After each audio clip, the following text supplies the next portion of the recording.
All right, so all through the book of Colossians, the Apostle Paul has been giving us some tools that we can put in our life toolbox. I want you to pull out that insert I gave you, just to give you an idea. Like, if you ever think that, you know what, I read the Bible and I'm not really sure if I can get anything out of it, and you know, I just don't understand it a lot.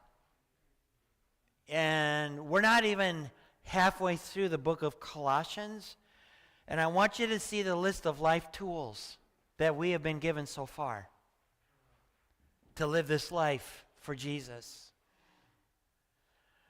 And I want you, the reason why I did this, because I want you to keep this in a place that's accessible for you. Because you're going to hear a lot of things in our current culture that's going to want to make you drift from this. And I feel like we need to have this at our fingertips, so that when you're hearing something and you're like, there's a red flag that goes off, and you're like, that just doesn't sound right to me. I want you to have easy access to be able to go, no. Here's what the truth is. And the two things on here that I want you to focus on, there's a lot, but anyway, two on here is who I was before Jesus and who I am with Jesus. Because unless you know who you are before Jesus, you're really not going to comprehend what Jesus did for you and who you are now with Jesus. So put that in a place where you can get to it, okay? Great. All right. Well, I'm going to start off giving you the one thing this morning, right away. And it's this. It's an easy one today. Jesus alone is enough. Jesus alone is enough. That last song that we just sung, is this same truth. It's the core of who we are. And now why we stand blameless and holy before God, why God sees us blameless and holy, is because of Jesus alone. Nothing else but Jesus. That's it. All right? So, the first part of chapter 2 in Colossians, Paul centered around our vertical relationship with God. All right? And through Jesus, truths surrounding our salvation, our future with God, and then last week we talked about how Jesus broke the power of sin in our lives. And so now, as we're going to finish chapter 2, what Paul's going to do, he's going to focus on our horizontal relationship with each other. Okay? First part was vertical with God, but now there's this horizontal relationship that we have with each other and other human beings that we interact with. Okay? And so he's going to give us 3 types of people that can come into our lives. And as we're going through these 3 types of people, I guarantee you, as we go through these, you're going to think of some people that you have already had interactions with. And so Paul is helping us to see and understand these type of people that can come into your lives. Be very, very careful about what they say. Because remember, he's writing this letter to a group of young Christ followers where there's false teachers trying to wiggle their way in. And so Paul, he's going to get very specific here. Okay? It makes it easier for us as far as to really go, what kind of people do we really have to watch out for? So he's going to get very specific. So we're going to start in Colossians chapter 2, starting in verse 16. Listen to what he writes. So don't let anyone condemn you for what you eat or drink, or for not celebrating certain holy days, or new moon ceremonies, or Sabbaths. For these rules are only shadows of the reality to come, and Christ himself is that reality. Okay? So at the very beginning, Paul is saying, look, you need to understand, okay? Be careful of these kind of people. There's a title that we have for these kind of people, and they're called a legalist. A legalist. Okay? And you're like, well, what is legalism? What is this legalist thing you're talking about? Let me give you a definition, okay, for legalism. Okay, it's this. Legalism is the belief that a person can earn God's approval, salvation, or righteousness by strictly following religious rules and laws. Okay? That's what a legalist is. Okay? Let me give you some characteristics of a legalist. All right? First one is they live by a rule-based righteousness. So their righteousness that they have is based on how they follow rules. Okay? Believing that following religious rules makes a person right with God. That's a legalist. Okay? If I dress a certain way, if I talk a certain way, if I listen to certain kinds of music, if I don't do certain things and I do other things, and I do those things, then guess what? Now it's going to put me in a good position with God. Okay? Another thing that's true of a legalist. Performance over relationship. Performance over relationship. Focusing on external actions rather than a personal relationship with God. So a legalist will have these check marks. And so every day, they'll say, okay, so at the end of the day, I've completed all of these check marks, so now I'm good with God because I've done all these things. Okay? That's a legalist. Another one, adding to God's commands. Adding to God's commands. Okay?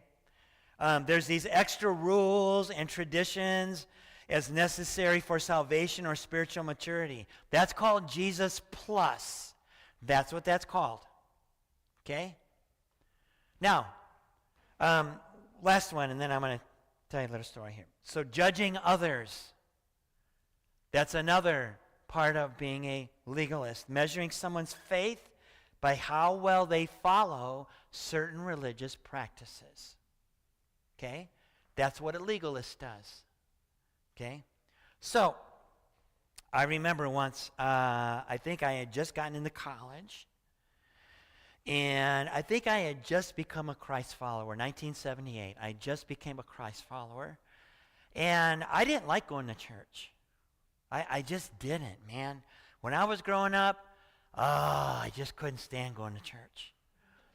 In fact, one day, my three brothers and I have three brothers, the four of us, one day, we decided to do a little prank in church. So we brought an alarm clock in. And we set it to go off. We set it in the back. And we set it to go off in the middle of the service. Okay? Okay? That was probably one of the most interesting times I ever had in church as a kid, right? Right? But listen. But after I became a Christ follower, so I wasn't used to church. Like I didn't know the rules. Do you know that there's some unwritten rules when you go to church? I didn't know that. I didn't know. So I remember I walked into a church. I had jeans and a T-shirt on and sneakers. Okay, much like a lot of us here, right? And I walked into this church, and everybody had a three-piece suit on with every tie, and all the ladies had dresses, and stuff. And I walked in there, and immediately I knew what some of the unwritten rules were, right? And, I went and I sat down, in the pew, and, and so they were doing some of their stuff, and I didn't know anything really about the Bible. I didn't know about where stuff was or what it was, and they were using a version of the Bible that I was like, oh my gosh, how do you understand this stuff? Nobody talks like this. What? I don't even know what this is. I saw this on a movie, King Arthur, once. They talk like this, but I don't know what this was. And I'm sitting there, and I'm like, da-da-da-da-da, right? And then they go to sing a song. Okay, listen. I didn't know these songs, and I'm sitting there, and people are singing or whatever, and somebody nudges me and goes, "You're supposed to sing." And I'm like, I don't know the song. But it was like, have you ever been in a church? Like where you walk into a church and you're like, I don't know if I can do this. I don't know if I can be like that, right? And a legalist would say, well, if you're really going to be a Christ follower, well, then you need to do this, right? That's what Paul was saying that this kind of a person is.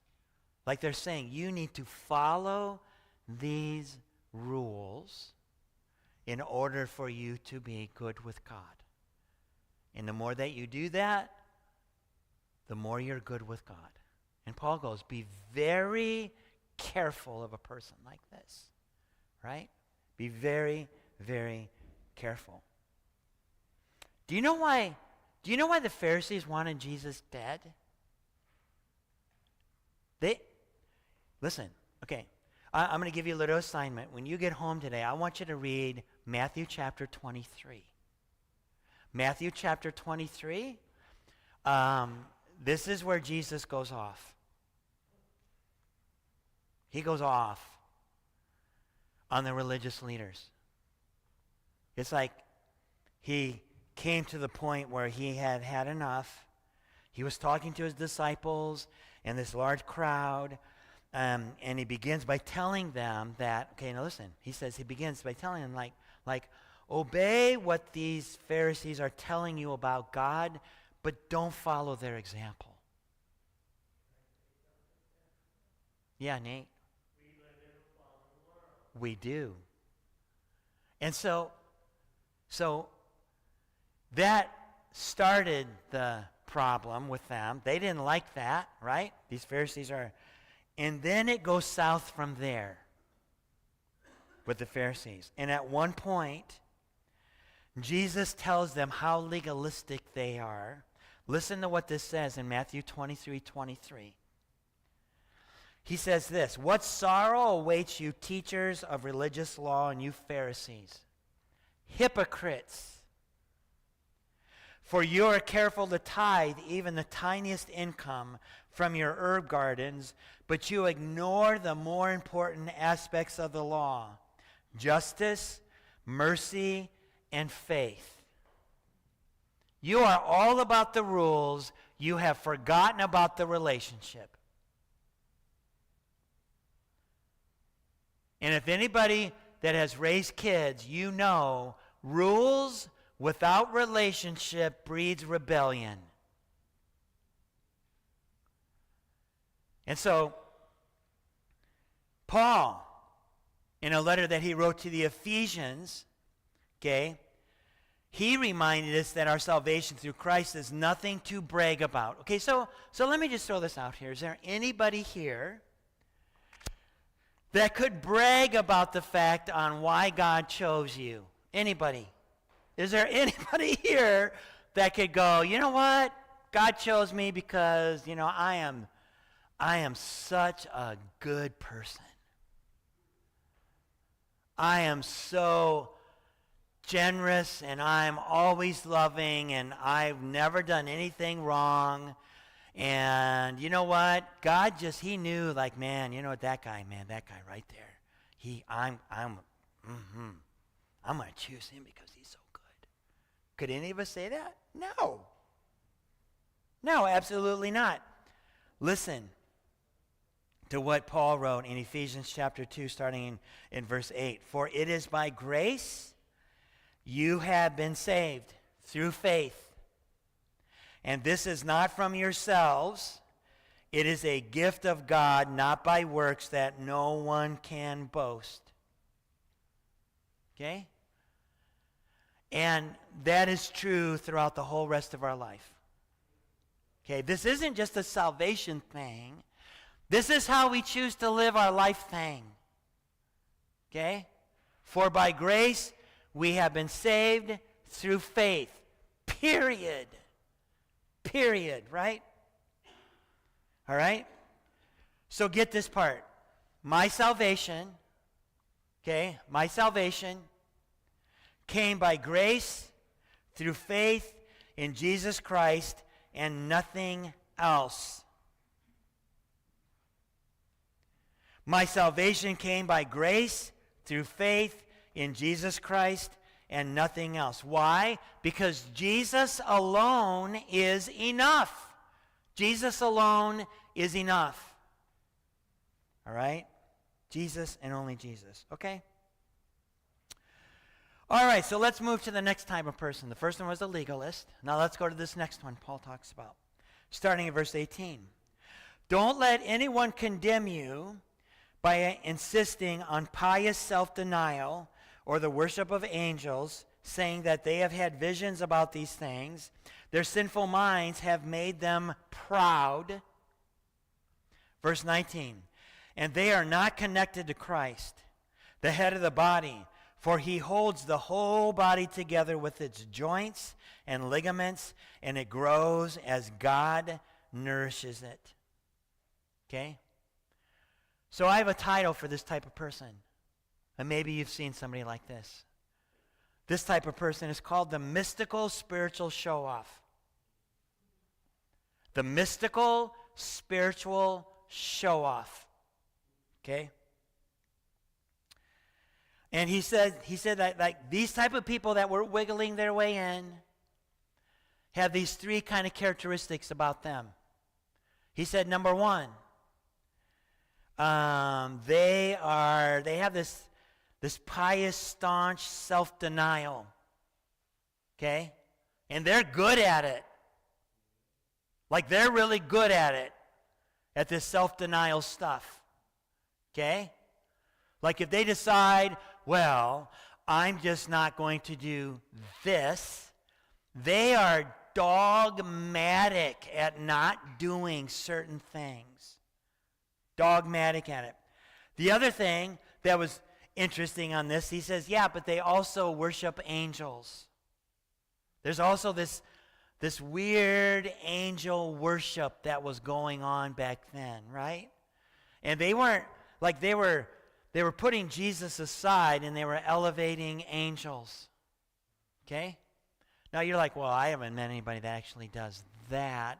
But you know what? In our current culture, especially in our current Christian culture, there are a lot of things that are worshipped besides Jesus, if you want to know the truth. Pastors are worshipped. Kinds of worship music is worshipped. Right? How you do your service can be worshipped. Right? I mean, I can go on and on and on. And so Paul is saying, look, you need to understand. They had shifted their worship to worshiping angels. And then he said that what that caused is for them to have this toxic pride. This pride showed up in them. And this arrogance, right, in what they did. Listen to how one theologian said. Listen to this. They were obsessed with mystical experiences, secret knowledge, and encounters with the spiritual realm. Paul warns against these people who tried to take away the freedom of believers by showing off their extreme self-denial and false humility. They acted as if they were specially chosen to receive divine revelations, but in reality, they were just using their so-called spiritual experiences to make themselves look important and build their own reputations as spiritual authorities. And I'm telling you, that kind of mindset is becoming rampant in our current culture. Rampant.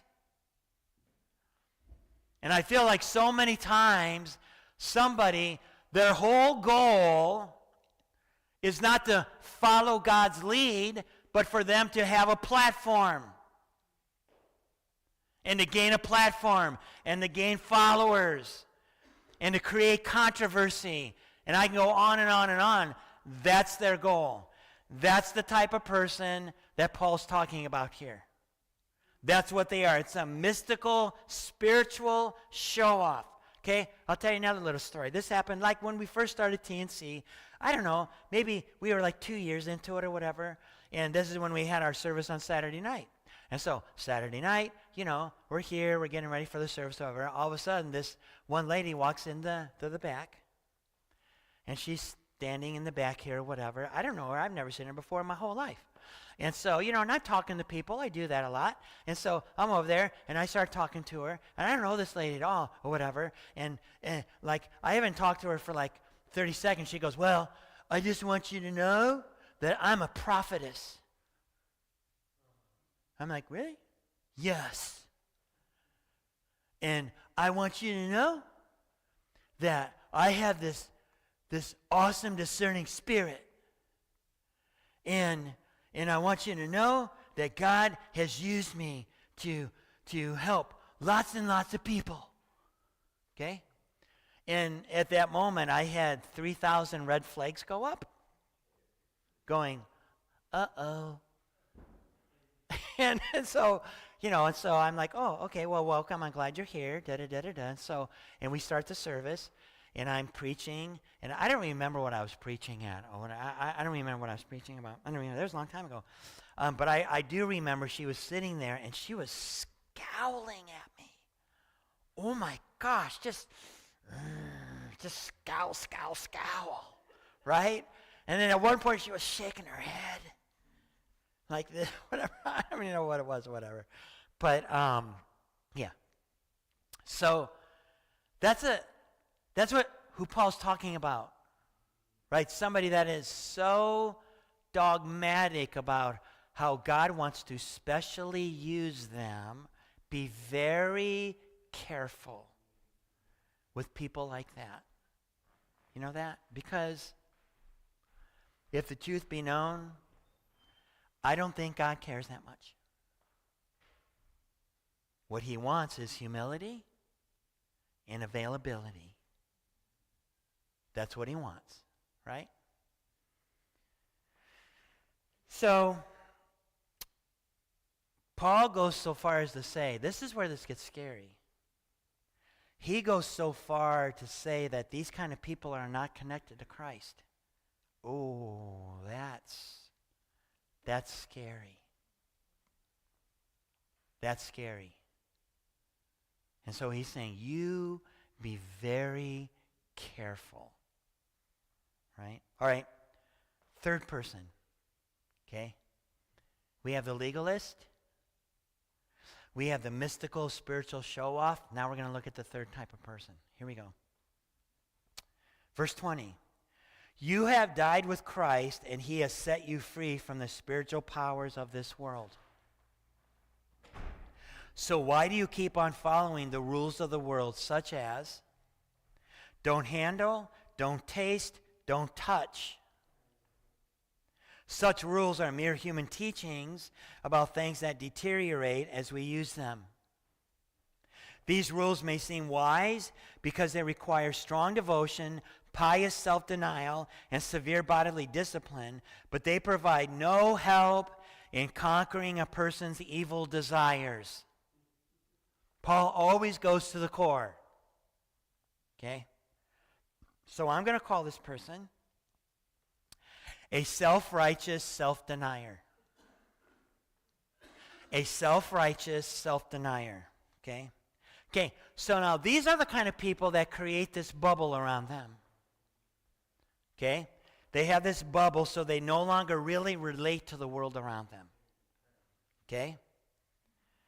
They isolate themselves. They view the world as evil. Okay? And they view material things as evil. Okay? That's kind of what they do. This person believes that the soul could be purified by harsh discipline of the body. And it's this weird double view, right? This weird double view of humanity in which the good spiritual part of a person is trapped in the wicked physical part of a person. That's kind of how they view it, right? And until a person escapes the prison of the flesh through death, they must punish the body and beating it into submission so the soul can thrive. That's what this person is like. Okay? And so here's these different characteristics of this kind of person. First one is this body versus spirit, right? They believe that everything we see and touch, like our bodies and the world around us, is bad or gets in the way of being close to God. Okay, so listen to me. Please listen to me about this. Okay? All you have to do is go to the book of Genesis, chapter 1, and you can start reading about when God created the earth and the universe and everything that was in it. And after every one of the days, he said, "This is good." And when he was done with creation, he stepped back and he said, "This is very good." He didn't say it was evil. He said it was good. It was good. Right? That's what, so in and of itself, the earth is not evil. Okay? God made it. God made that, right? Okay. So that's part of it. The other part, keep that in mind, is this extreme self-denial. This extreme self-control. They try to stay away from things that bring comfort or pleasure, like eating certain foods or getting married or owning nice things. They believe that avoiding these things makes them more holy. That's where we get into trouble. The act of avoiding things can make us more holy. When it made it very clear, God made it very clear, like in the Old Testament, he says, all of our righteous acts are as filthy rags. Okay? He made it very clear, okay? So here's the thing about this, like doing certain things or whatever. Okay, so I don't know how you reconcile that with the fact that Jesus went to parties. Hung out with notorious sinners.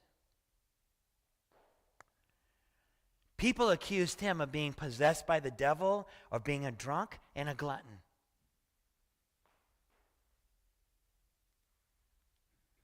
Jesus loved being around people.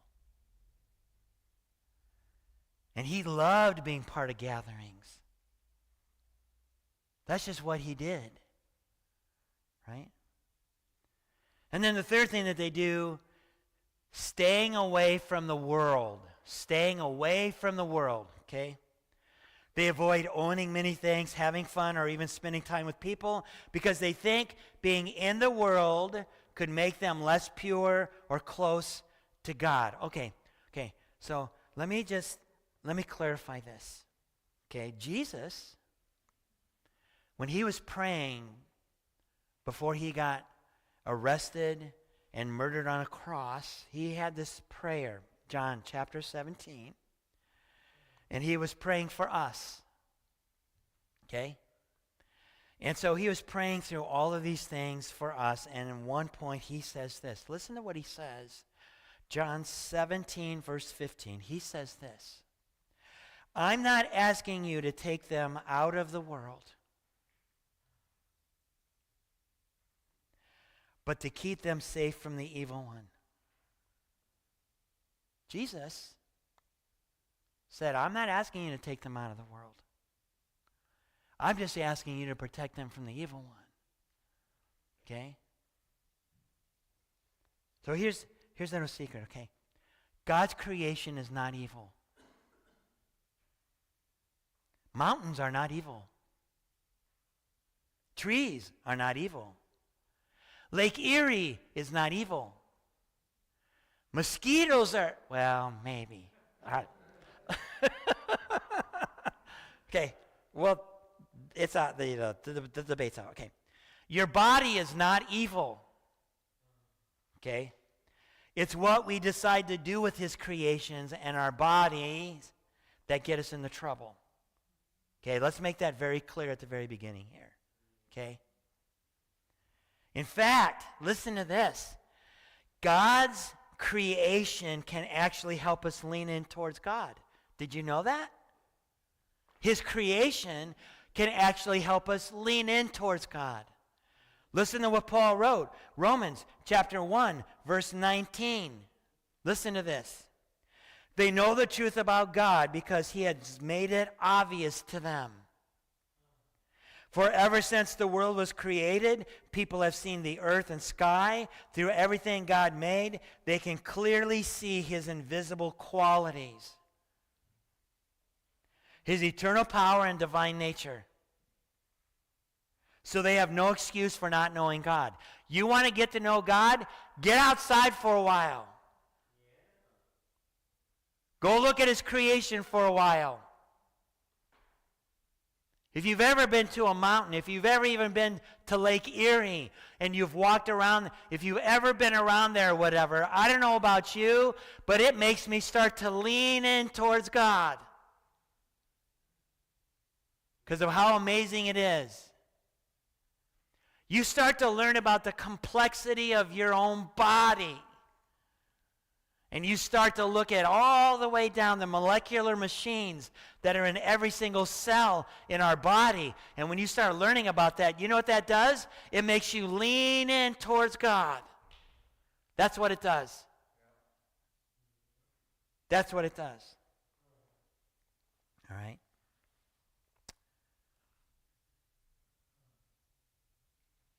What made everything a mess was when sin entered the world.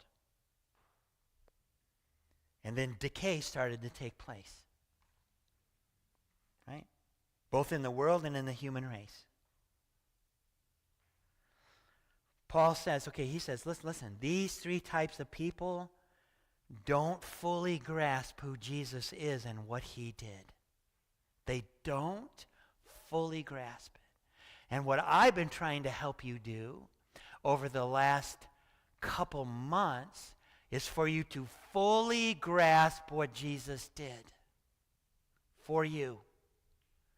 Because the more that you are convinced of that and you embrace that truth, the more you're going to be able to stand against false teaching. It won't mind. Okay, so last things. Okay, this is what I want you to get. Okay, number one, Jesus set me free from legalism. Jesus set you and me free from legalism. All right? He died on the cross to forgive our sins and free us from the idea that we have to follow a bunch of religious rules to be right with God. Our salvation comes from him, not keeping laws and rules. It's from Jesus and Jesus alone. Okay? Second thing. Jesus is the only way for me to truly know God. He's fully God. We've talked about that numerous times. Fully God, fully human. He's the only one who connects us to God. Period. It's Jesus. Okay? It's Jesus. All right? We don't need special mystical experiences or secret knowledge. Everything we need to know is found in Jesus. And I've said this over and over again. You want to get to know God? Go read about Jesus. Read through the 4 Gospels. Look at Jesus. You'll find a ton about God in there. Okay, the third one. Jesus set me free from strict religious rules. Okay, through his death, listen to this. He broke the power of man-made rules that can't truly make us closer to God. Instead of trying to follow harsh regulations, we are called to live in freedom, the freedom that Jesus gives us. And listen to this last part. This is where the rubber meets the road. His love motivates me to obey the rules. Jesus' love is what motivates me to obey. That's it. His love for me. Because I know who I was before Jesus. And I know who I am now. And in my heart of hearts, the reason why I want to obey what Jesus says is because of what he did for me. And my love for him. And so Paul is saying, look, be very careful of these three kinds of people. And be very careful that you don't become one of them. You make sure that your relationship with God is based on grace and mercy. Especially as you look at other people. Be very careful. All right, so we're going to sing this song. I try to find songs that are a little bit different, okay? And this is I don't know if you recognize this song. If you've been in church for a while, you recognize it. But this is a new version of the song. It's a fun song, okay? Because I love how it's sung, and I love the message of it. All right? So let's stand. We'll sing this together, and then I'll close this. Here we go.